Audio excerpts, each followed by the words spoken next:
Born from the ashes of 9/11 and funded by the CIA, one company built an AI to see everything and everyone. It tracks wars, borders, pandemics, and profits. Governments use it. Corporations depend on it. And most people don't even know it exists. This is Palantir, the most dangerous AI company in the world. September 11th, 2001. 4 planes, 2 towers, 3,000 lives lost, and one question burned into every intelligence report for the next decade. How the hell did we not see it coming? The US had all the data.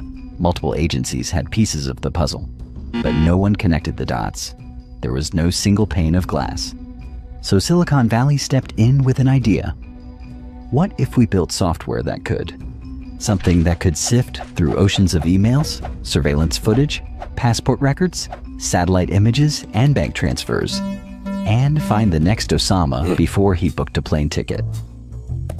Enter Peter Thiel, the PayPal co-founder and libertarian philosopher in residence, who had just made millions by stopping credit card fraud with algorithms. Now he had a new idea. Use those same tools to stop terrorists.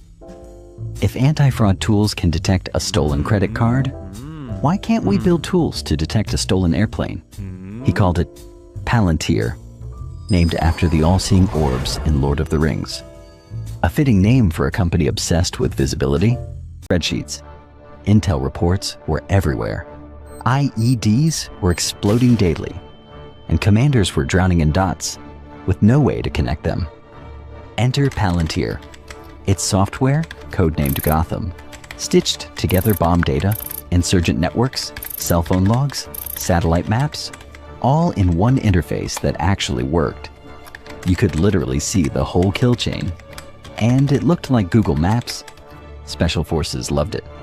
Analysts swore by it. Generals started requesting it. The Department of Defense took note. Palantir didn't just show you who planted the bomb. It showed you who bought the phone, who sent the money, who met with whom, when, and where. Now, Palantir built this technology to find enemies of the state. But the terrifying reality is, you don't need to be a target of the CIA for your data to be mapped, tracked, and sold. Right now, thousands of data brokers are collecting and trading your personal information, your full name, home address, and financial history without you ever knowing about it.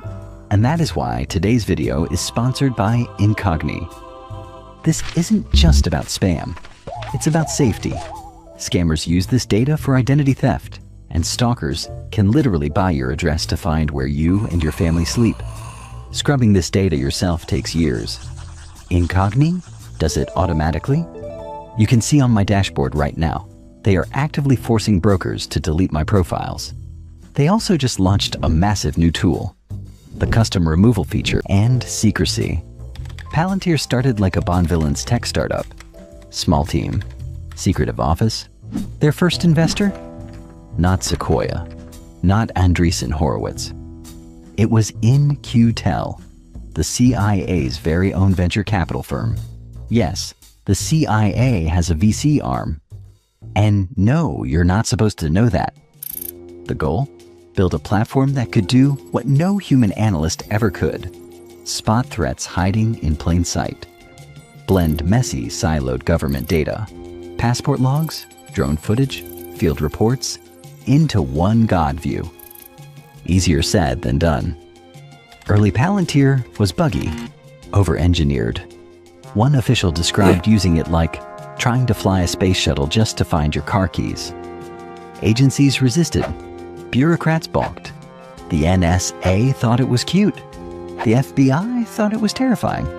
But behind the scenes, the company kept building. Quietly, patiently, almost obsessively. They weren't chasing profit. They were chasing belief. The belief that software could prevent another 9/11. As Palantir grew, so did the myth. Inside the office, everything screamed, "We are not like other tech companies." No press allowed. Clients anonymized. Engineers were sworn to silence. If Google was a theme park, Palantir was a bunker. At the center of it all was Alex Karp, a philosophy PhD, wild hair, wireframe glasses. Looked like he wandered in from a Nietzsche book club. Thiel was the strategist. Karp was the monk. He'd lecture employees on the ethics of power. We're not in the business of surveillance. We're in the business of understanding. That sounded better on stage than in practice, because Palantir didn't sell software. They sold certainty, the promise that somewhere in the noise was the truth. And only they had the tools to find it. It started with counterterrorism, but as we'll see, it didn't stop there. 2007, Iraq, Afghanistan. The US military was knee-deep in 2 wars and 10,000 oil giants used it to optimize drilling. Pharma companies used it for clinical trial pipelines. Hedge funds used it to predict markets before your Bloomberg terminal could blink. We used to make decisions with intuition. Now I make them with this magic rectangle. Within a few years, Palantir had quietly become a digital consigliere for Fortune 500s, helping them make decisions faster, leaner, and often without understanding how.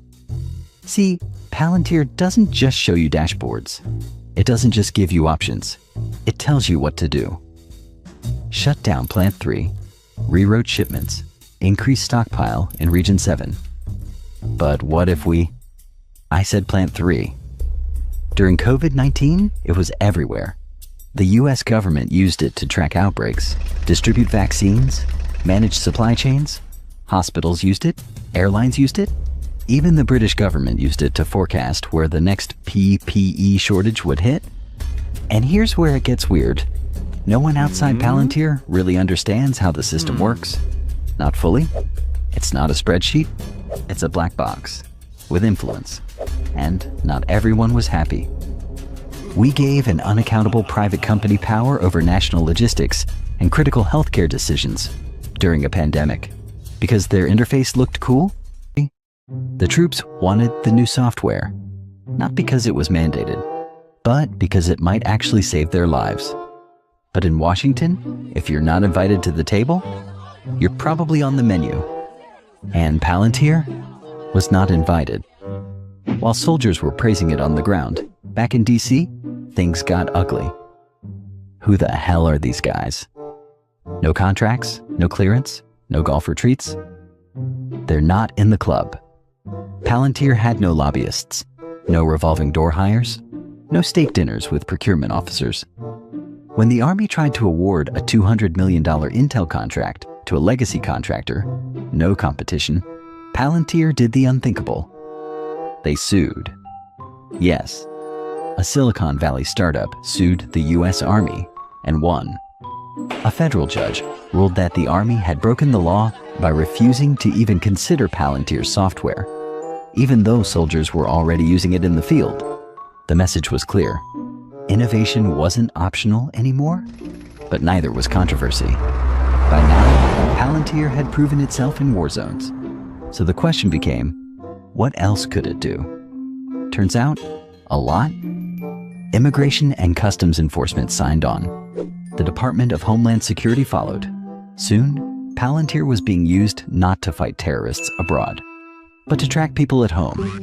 Software that once helped stop IEDs was now identifying undocumented workers, mapping social networks, predicting threat levels. This guy's cousin rented a truck near a known safe house, suggesting he may be a courier. Recommend detention. Translation: his cousin drives a Honda. Pick him up. Civil rights groups were alarmed. Immigrant communities felt surveilled. And inside Palantir, some employees started asking, is this what we signed up for? Internal letters leaked. Protests bubbled. One engineer resigned, saying, I wanted to stop terrorists, not deport families. But outside the office, contracts kept coming. More agencies, more money. The mission had expanded and blurred. Palantir was no longer just a counterterrorism company. It had become something else.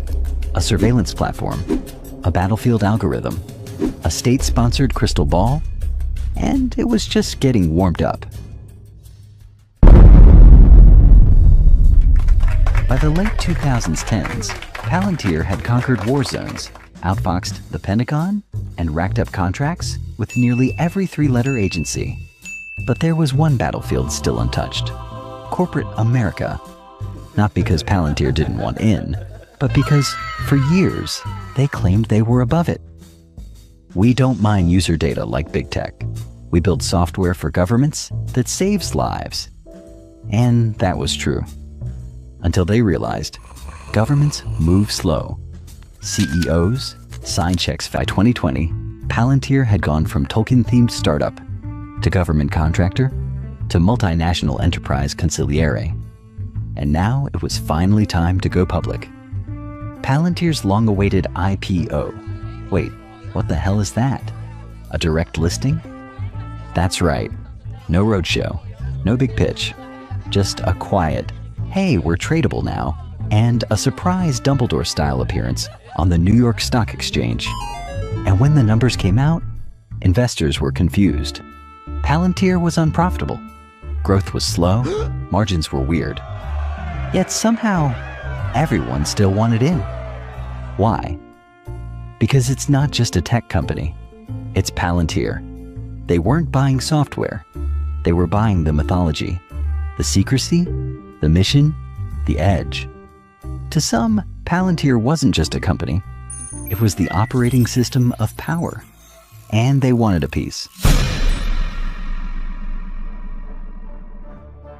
By the 2020s, Palantir wasn't just a company.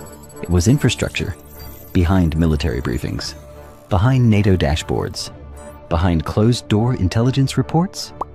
Need to track tanks in Ukraine and simulate war outcomes in real time? Ask Gotham. Looking for a digital war room that speaks 5 languages and updates faster than CNN?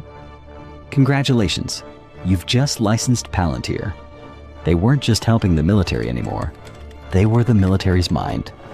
In 2022, when Russia invaded Ukraine, Palantir was there.